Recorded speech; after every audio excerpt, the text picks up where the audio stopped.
Hello, hello. Welcome to Courage Becomes Her, where we connect and share real life stories. I'll talk with women whom I love and I'm inspired by, women who are experiencing life just like you and me. I'm excited for us to gather together and cultivate confidence, courage, and joy in life and work. We will always be the mom of, the wife of, the daughter of, the sister of. We're always going to have that title, and that's awesome. That's amazing. It's just in the years when you're being a mom, or in the years when the husband's in the spotlight and you are the wife of, in those years, that kind of defines you. Not by choice, but just because it's what society does, right? But when you take all that away, or when it's the kids have gone to college, or now you're no longer in the limelight and you're just living your regular life, you've got to really dig deep and find what truly makes you happy. That was Southern Lady Rhonda Nelson. I am so excited to have my friend Rhonda join us for today's episode of Courage Becomes Her. So Rhonda is an author and a motivational speaker and a philanthropist, and she loves music. And back in 1999, she was at a concert in Nashville watching the Little River Band in concert. And little did she know that that evening she would meet her future husband, Wayne, who is a part of the band, of the Little River Band, and set them on a journey of life together, of a life filled with music. So I love their love story, and a book that she wrote actually talks about their love story. So Rhonda loves sharing her gifts and her talents with people and organizations, and is grateful for the opportunity that they have as a couple to support good work that is being done for children's charities, cancer research, animal rescue, and women's empowerment. So Rhonda is very passionate about helping women embrace middle age and discover what fulfills us in middle age, and to love the life that we have. So in today's episode and conversation, we are talking about how women in midlife are often forgotten, and how our identities are often lost in the roles that we play, like wife and mom and daughter. And Rhonda talks about her journey of discovering and defining her true self, apart from, but also in addition to, those roles and titles and the expectations that come with them.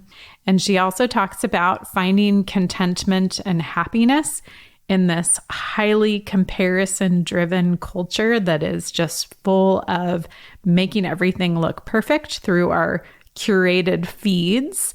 And just such a good and helpful conversation to peel some of that back. She also talks about what it looks like to take care of ourselves in this season of life, and how that enables us to adapt to the changes of the season, and how that also helps us to more easily work through life's obstacles, and the obstacles that specifically come with midlife and middle age. So I am so grateful to have Rhonda join me today for this conversation about loving yourself and loving your life in midlife.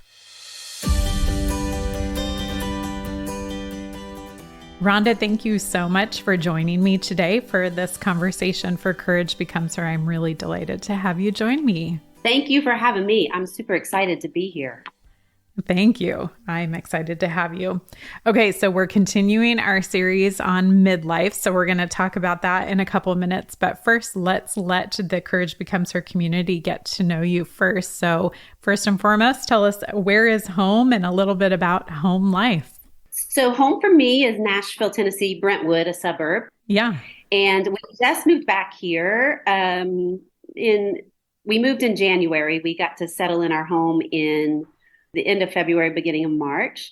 So we're still in that, making the house our home situation right now. But it's wonderful. It's great to be back. I'm originally from here, and we just love being here. There's just a sense of comfortable Mm.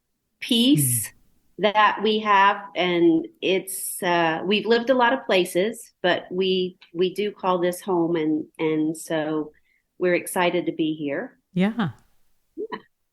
I love it. And Sparkles, add you've got your dog Sparkles, right? As a part of Yep. your home and home life. Sparkles is very much a part of our home. She pretty much rules the home, all 7 pounds of her. Although we're in a little tug of war with my mom right now because my mom absolutely adores having her when we're away, and um, she keeps teasing that she's going to keep her, but yeah, Okay. Sparkles is definitely a sparkle in everybody's life. So we Oh. adore her and just feel blessed that we could rescue her. And sometimes I say I'm not sure who rescued whom, but we're uh, we're So happy to have sweet. her. She's a delight. I love that. So, so good. Okay, what has made you laugh or filled your cup in the last few days or so? Wow. So make me laugh. I just, it's really funny. I have the radio on in the car when I'm driving around, and Hmm. certain songs will come on, and it's amazing what music and memories do, because Hmm. a certain song will come on and I will literally just chuckle out loud because it'll either make me think of a person and maybe a situation that I was in with that person when I heard that song, or the song relates to a specific person. And so Yeah. what's really been odd is that in the last week, there's been about 5 times when I'm literally driving down the road and like LOL. And I'm sure people are like, what is she doing? Like, because I've just thought about maybe people I haven't seen in a long time, and or Hmm. someone's popped into my head, and then a song will come on the radio that is attached to that person. And so I've had a few of those moments, which has been really, really fun because some of the people that have popped into my head, I haven't spoken to or seen in a very long time, and it was refreshing. Interesting. It was fun. Yeah, it really Yeah. has been, but it's just been odd that there's been so many within the week. Yeah. Oh, that is interesting. Yeah. Gosh, I love that. And then music does that for us for sure. It So, does indeed. yeah. Okay, well, speaking of that, what was the first concert that you ever went to? REO Speedwagon. I'll never. Oh, Yeah, okay. Yeah. How long ago? I guess I was probably maybe a freshman in high school. I Okay. just remembering where, I mean, it wasn't even here. It was in Indiana of all things. And I Wow. think I was about a freshman in high school. So yeah, that was my first concert. I was sure as we were packing up to make the cross country move recently that I would come across the ticket stub, but I didn't. But that doesn't mean it's not stuck away That's somewhere. right. Yeah, it is. It's somewhere. Yeah. I do tend to keep memorabilia, things like that. But I have a whole lot of other concert ticket stubs, but not that one so far. So far. Yes. Yeah. Oh, so good. So good. Okay, what's a current obsession of yours in any category? Oh gosh, I started watching this series on Netflix called From Scratch, and it just really touched me because it's Hmm. about love. It's about catastrophic event in a couple's life, and it's about differences in people. And Hmm. I don't typically sit and binge watch. Yeah. Couldn't stop. It's probably, I don't know, I don't remember, maybe 8, 10 episodes, but I absolutely could not stop. And I did everything from literally my heart aching, tears, laughing out loud. Hmm. So yeah, that was something. And when I tell people you need to watch this series, it's called From Scratch. A lot of people just kind of go, um, yeah, because from scratch you feel like it's going to be about food. Mm-hmm. I don't want to give a lot of it away, but it's not a cooking show. It's not a cooking series. Yeah. Yeah. It's a beautiful, beautiful show. And so, yeah, I binged watched it and it was amazing. I loved it. Okay, good to know. I've had it saved on my list and haven't watched it yet, so that that might be on the docket for You me gotta next. watch So it. Yeah, absolutely. so good. Okay, tangent to that point. Anything else, best show or movie that you've watched aside from that in the last year or so? Geez. You know what? I am such a sucker for shows like that. So the new season of Virgin River dropped. That dropped yesterday, as a matter of fact. And then another one dropped not too long ago, Sweet Magnolias. So Uh-huh. those are the ones that I've just, and those are ones that my husband really wouldn't, Yes. he would watch them, but he wouldn't enjoy them and he wouldn't get out of them what I get out of them. Yeah. So, yeah, that's been kind of my thing, which is for me to say three TV series, like that's what's happened here recently. I don't normally do that. And because I'm horrible, Yeah. I'll watch a movie and then I'll be like, oh, okay, whatever. And then someone asks me about it, or they'll say, do you remember such and such? Or they'll quote a line from a movie. I can't do that. I see it Yeah. and then it's gone. Yeah. So Yeah. I know that feeling for sure. Okay, you need to watch Mrs. Harris Goes to Paris. If you Mrs. haven't Harris watched goes that to movie, Paris. All yeah, right. that's along those lines. Just a lovely, sweet movie. So, if you kind of in that genre, The other really deep one that really highlighted to me what an incredible problem we have in all over the world. It's the one about child trafficking. mm-hmm. Yep, I haven't watched that yet, but everyone who I know who's seen it has said it's just been incredible and so heartbreaking. It opened my eyes to, like I say, not just a problem that we have in the United States. It's Hmm. a worldwide problem. And Yep. it's honestly, it's sickening and it's heartbreaking at the same Yeah. time. That was heavy. That was heavy. It took a Yeah. couple of days to really get over seeing that. Hmm. Hmm. Yeah. Yeah. So Yeah. That's yeah, definitely on my list as well. Okay, tell us about yourself, your Enneagram, and your love language. my love language is definitely giving to others. There is nothing that I Mm. love more than sharing something or doing something for others. I Mm. just am so excited. I'm actually preparing to throw a 50th birthday party for my girlfriend, and I just keep doing all these different things that I know are going to make her so happy. And that just Mm. making someone happy is just makes me happy. It just Yeah. really, really fulfills me. So yeah, I just love doing it. So precious. So beautiful. I don't expect anything in return, and I don't ever want someone to feel like, oh my gosh, she did this for me, so I have to do this. It is Mm. just purely who I am. Like that's just Mm. who I am, and I Yes. do it. I love that so much. Okay, so your Enneagram, I'm guessing then, because I don't know it yet, is a two, do you think?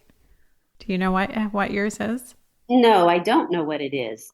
We'll dig into that We'll have to together dig some into more, that. but my Yes. guess is it's a two. So so good. Okay, last one. What's a book that has transformed your life? Well, it just so happens The Lives We Actually Have, which is by Katie Bowler. Yeah.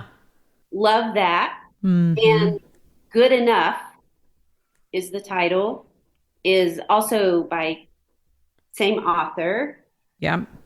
Those two are just really important and hit home with me because Mm. they also somewhat go along with the message that is so important to me about sharing with women in midlife.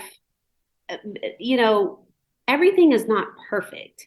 Everyone's Yeah. life is not perfect. So those two books have been really inspirational, have been helpful, have been eye-opening. And I think they're books that you don't just read once. Mm-hmm. They're kind of like a life dictionary, so to Yeah. speak. So yeah, those two Mm, are big for me. that's good. Yeah, I appreciate so much the voice and the message that she is bringing to Yeah, us right now. It's absolutely. really, really good for sure. So, And I think speaking to women in midlife is important because I feel like it's a segment of people that is somewhat forgotten mm-hmm. for whatever reason. I mean, I'm sure there's a lot of reasons. Yeah. Hollywood forgets because you're too old.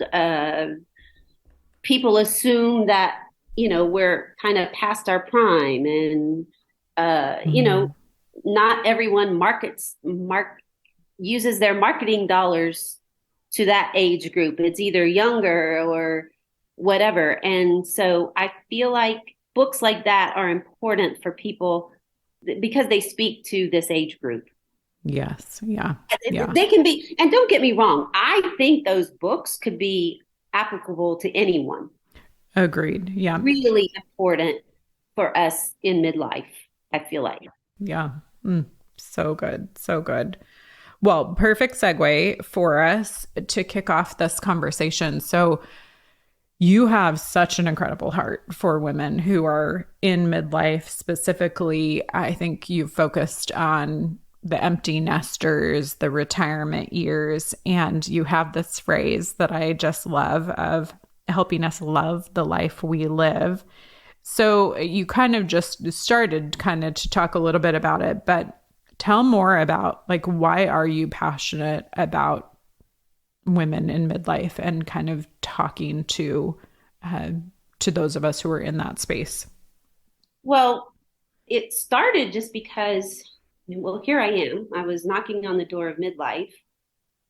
I had reinvented myself multiple times and was going to do it again. And Mm-hmm. the other the other part of that for me, my husband is a musician in a well-known band, and I've always been referred to over the last 24, 25 years, the wife of. And that's great. I'm super honored and to be that. I'm proud of my husband, but that's not all that defines me. And I Yes. think women, once we get to midlife, our kids have spread their wings. We may be dealing with aging parents, or maybe our parents have passed away. Mm-hmm. But we everything that we've always been driven, our lives have been driven by, are now functioning on their own or have gone away, right? Yeah. And so Yeah. now here we are. We're left with, oh, what now Yeah. is really the big thing. So that's what brought about love the life you. And I like the emphasis on you. Love the life Mm-hmm. you live, because Yeah. we are in an era of social media and everything seems perfect. Yeah. And it's not. Yeah. It's just not. And I think just as we hear a lot of talk about how social media influences teens and that whole scenario, fast forward, it's the same thing, Yeah. people of our age. It's Yeah. just we're not out there doing TikTok events or whatever, or challenges, I Right. think is what they're called, that the teens are Yeah. doing, or the kids are doing. We are seeing all of this and we are Mm-hmm. comparing ourselves and our lives. Yeah. And for me, just, it's just unrealistic. Social Mm-hmm. media is truly, look, it's a necessary evil. A lot of businesses are driven that way. That's how we have to communicate and promote ourselves and promote our businesses. And I get it. But I think where the barrier comes is that you get caught up in thinking that everybody's life is as perfect as it seems, and Mm-hmm. forgetting that some of those pictures were take number 500, you know? Yes, I mean, yes. seriously, that's a Yeah. bit of an exaggeration, but you know what I mean. And Yeah. everything has been staged in the home, Yeah. and you're not going to see the electrical cords hanging off of the lamp, and you're not going to see a pair of shoes by the staircase. And so I think that I just really felt like that message needed to get out there, because I Mm. also struggled myself. I met my husband when I was 30 or just turning 30. And, I felt like I had to be and look and act a certain way because I Yeah. was the wife of the lead singer and the bass player and blah, blah, blah, blah, blah. Yeah. And I'm telling you, the way I approach things now versus how I approached things then is night and Mm. day. And I'm much more content. I'm much more happy. I'm much more at peace with who I am and the way I approach versus feeling like I had to be. And listen, no one put that on me. I put it on myself. Oh, I have to be this certain way, but I Mm-hmm. have Mm-hmm. to some degree because I have to measure up to what I think society or social media wanted to see. Once. Yeah. And yeah, that's where it really that's where it came about. And I just feel like that it's important to be true to oneself. Mm-hmm. I think Mm-hmm. that's really where you have to sit and take some time and scratch away the surface and begin to be true to yourself and to your Yeah. needs, Mm. and from there, and then go from there. Yeah. Mm. So good. So good. So let's maybe kind of dive into that one a little bit more of when we're in that space of wanting to be true to ourselves, because I think most all of us have that desire, but we're maybe just not sure how to do that or what that looks like. So as we think about like okay, who am I?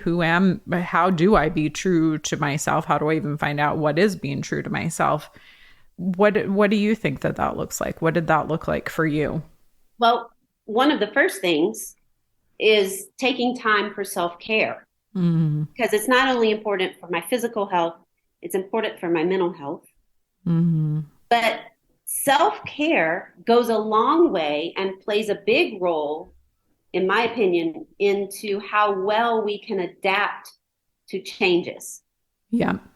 And so if you're mentally and physically in a space of healthy, Mm, then you're more apt to address and accept and make changes in a healthy way. yeah. And I think that's really for me that was one of the big things. I also Another thing that played a really big part for me to walk through this path was learning to let go of excessive effort in Mm, what I look like, what my house looked like, not saying let everything just go. I'm not sure, saying that sure. at all. I'm saying that really high, excessive effort that Yeah. you put into it, and embrace a contentment and a true, meaningful happiness. We can manufacture happiness, I believe, Yeah.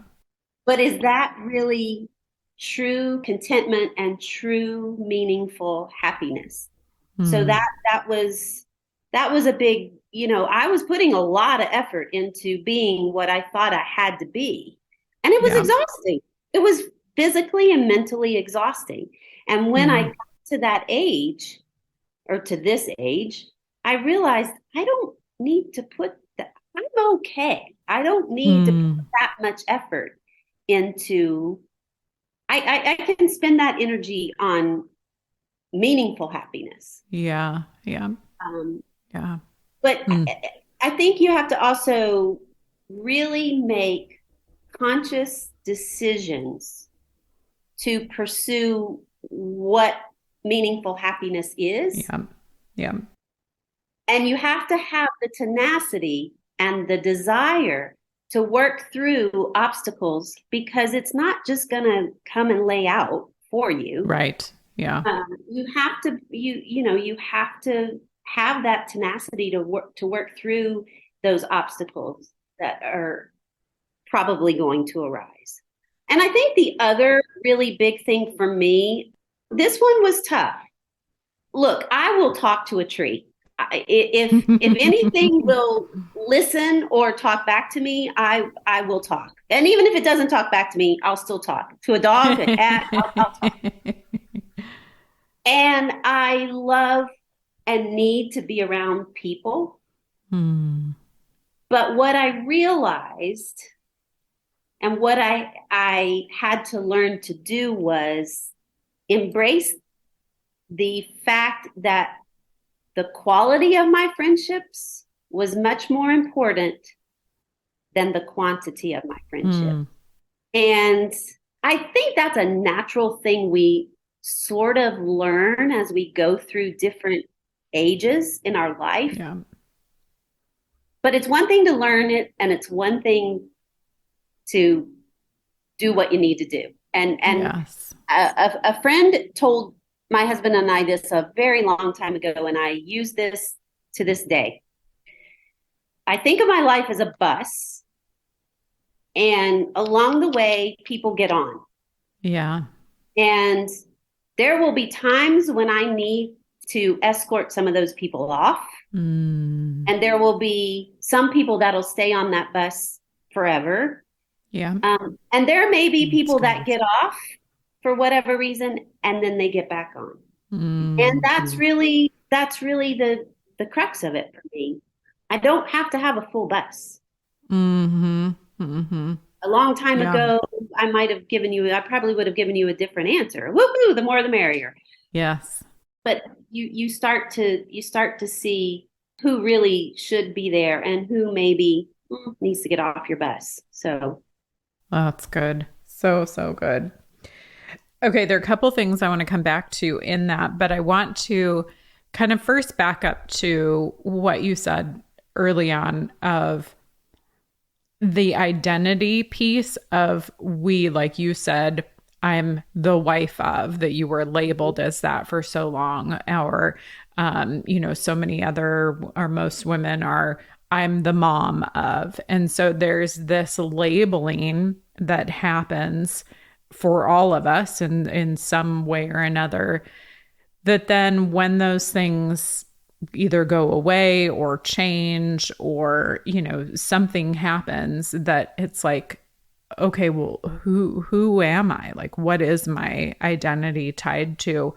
So you talked specifically about, the wife of. So how do we find our identity apart from those labels or in addition to those labels, so that, if and when something does change for one of those, that we're not just completely, thrown into a tailspin? Well, again, I think it circles back to what I said about letting go of excessive effort. If letting go of all of that effort that I put into, some of it was needful effort, but some of it was effort that I was putting in that wasn't needed. Yeah.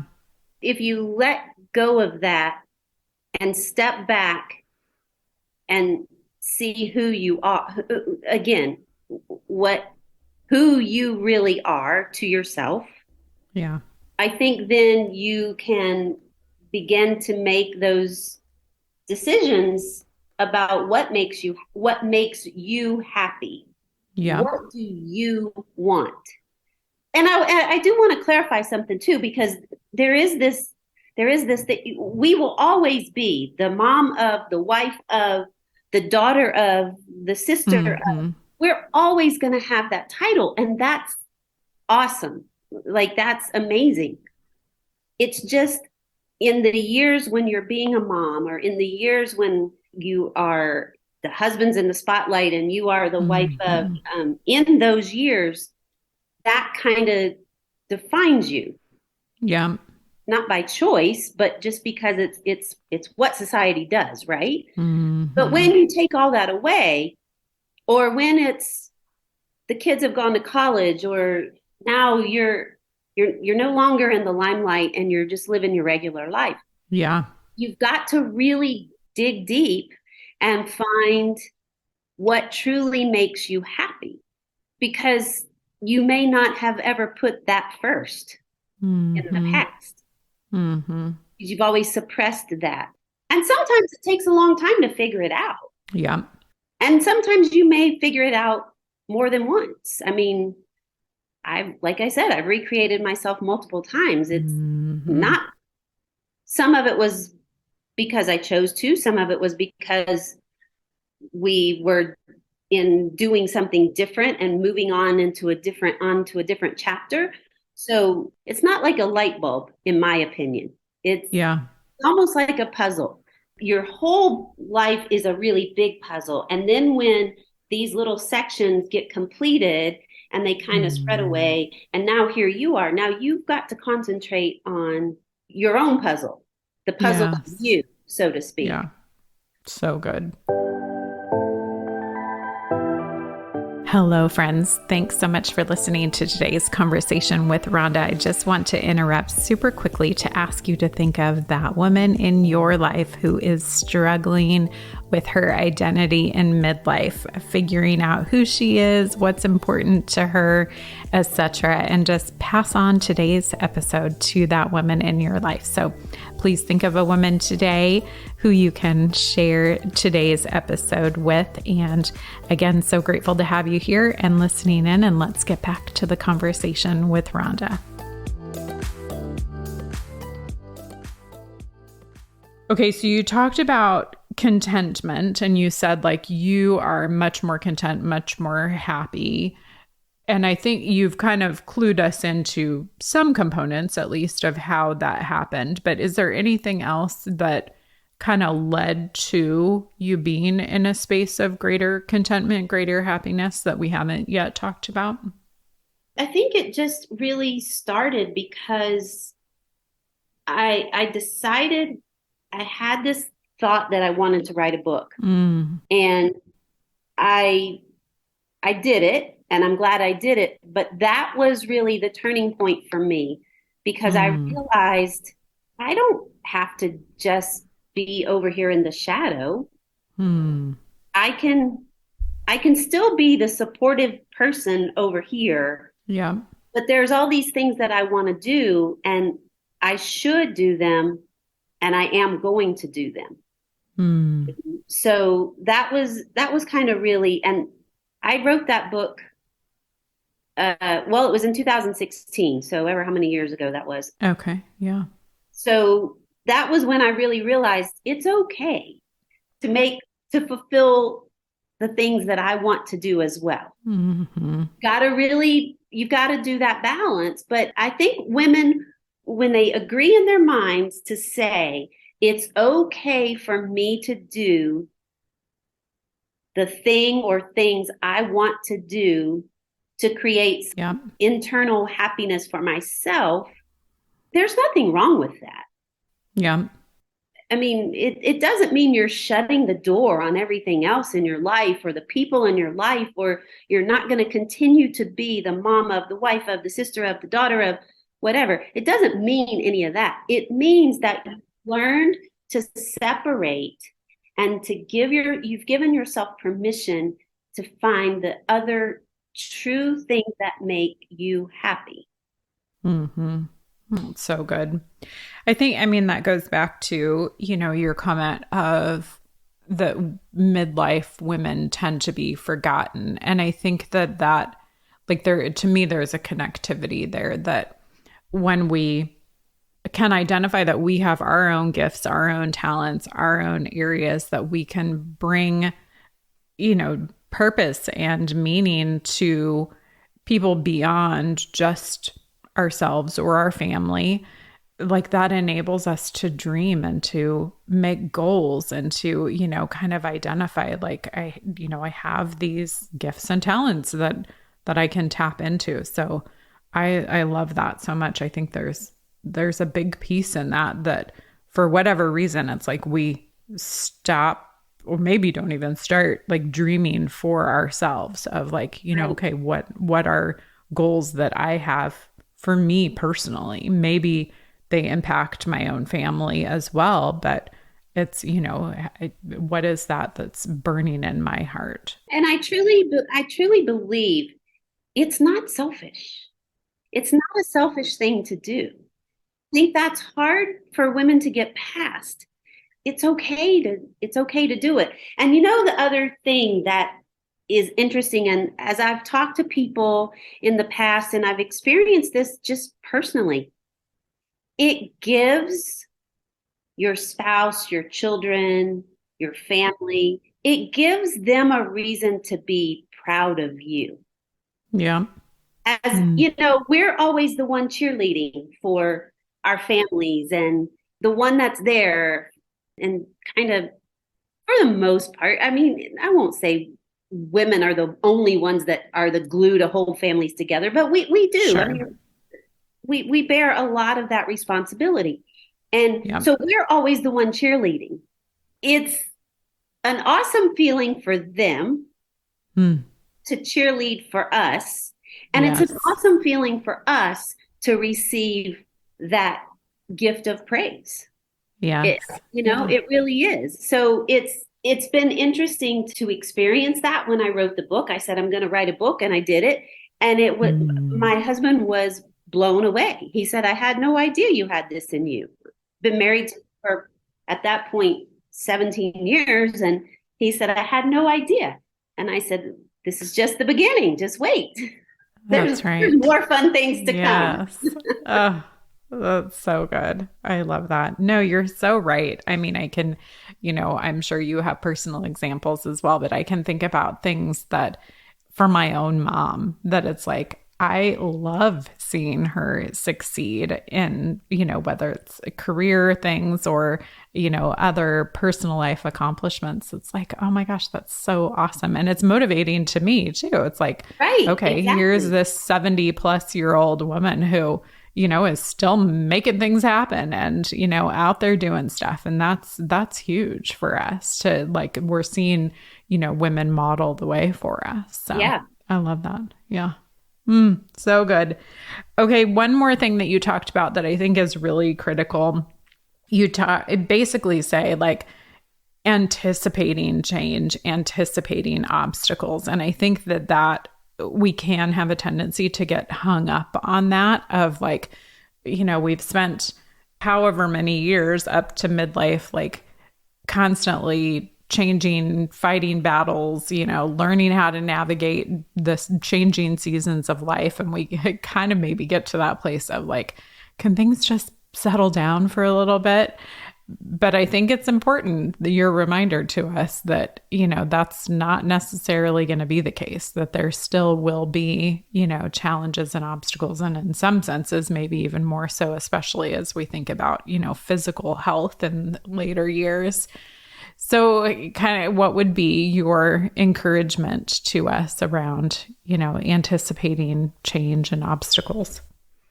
Gosh, I think that it's just really important to understand that everything is not going to be perfect. And I Hmm. think I go back to the same thing. In today's society, it's so hard. That's so ingrained in our head with Yeah. all of the swirl that's out there, the social Yeah. media and all of that, the reality TV shows. And Hmm. so I really think that if we can grasp that very simple exercise, that everything we see out there is not reality.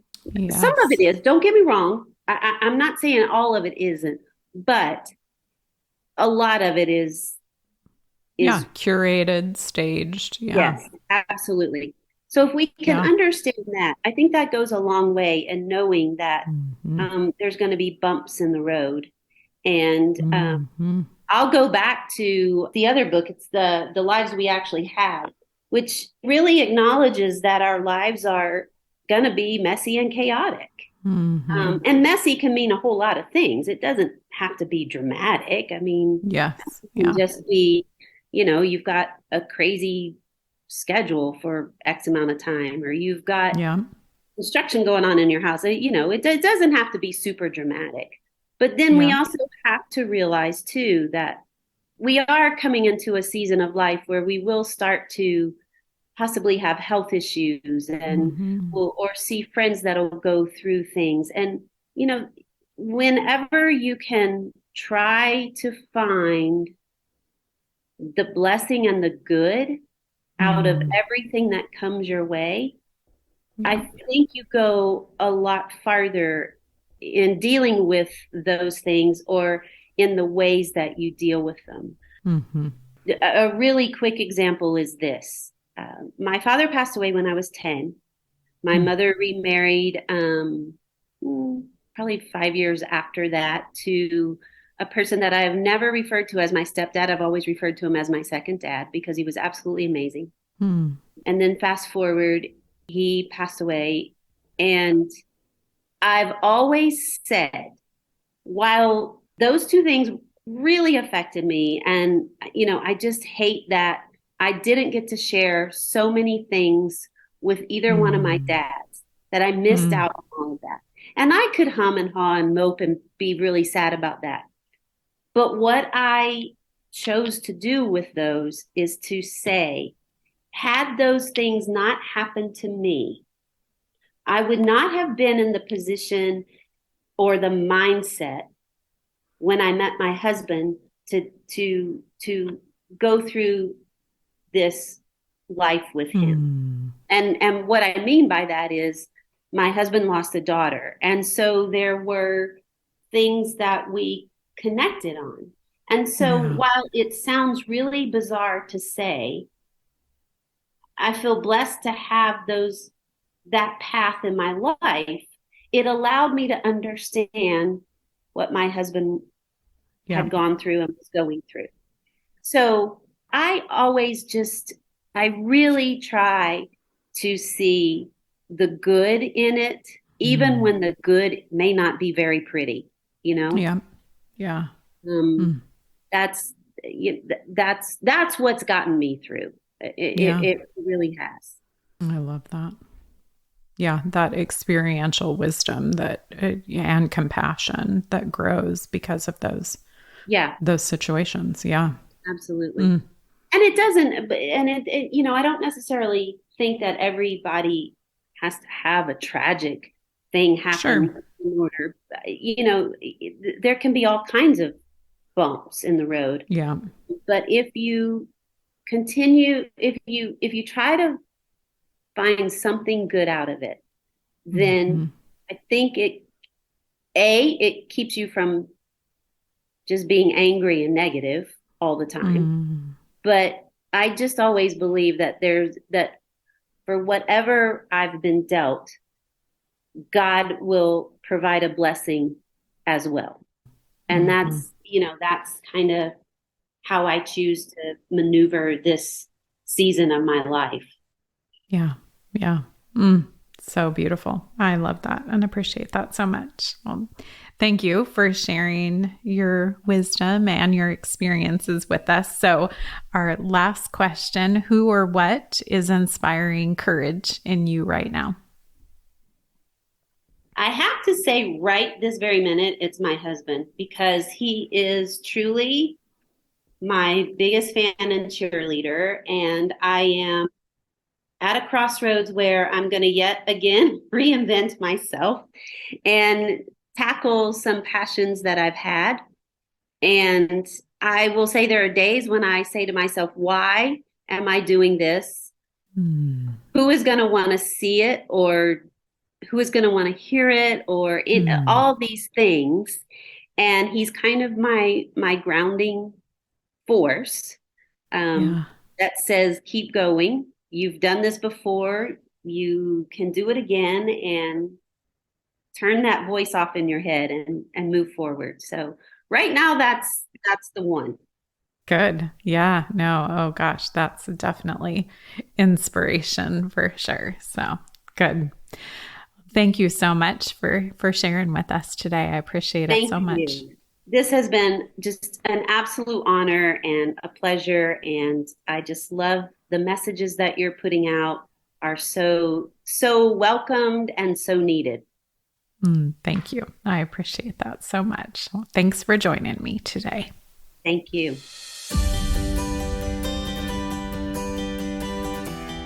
I'm really struck by Rhonda's comment that self-care allows us to be able to adapt to changes. Gosh, that is so good. We know, as we talked about in this conversation, that change is inevitable. Obstacles are going to happen. And that idea that taking care of ourselves is going to help us to be ready for those is just so important. And I think it takes us out of that conversation of just thinking that self-care is pampering, that it's so much more than just mani-pedis and massages, that it is about nurturing our soul, nurturing our physical health, of, taking care of our relationships. Like all of those components feed into us as who we are and are actually self-care. So I want you to think about expanding your mindset of what self-care is for you and allowing it to help you to be prepared for change. The other thing that I thought about through the conversation with Rhonda today is this concept about image management. And back on August 15th, Sharon Hodde Miller joined me to talk about friendship, and kind of some of the topics that we talked about were birthed out of her book, Free of Me.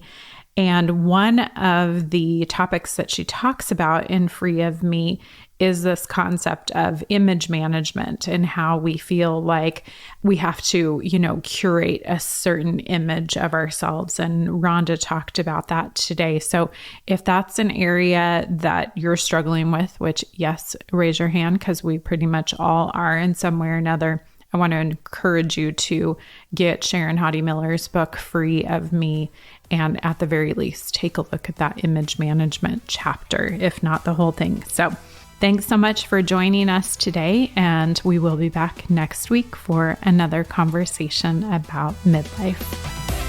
What an honor to help you to cultivate confidence, courage, and joy in your life and work. Thank you so much for inviting me to journey with you. I look forward to being back with you next week, where we'll hear another story from a woman whom I love and am inspired by and look forward to learning from.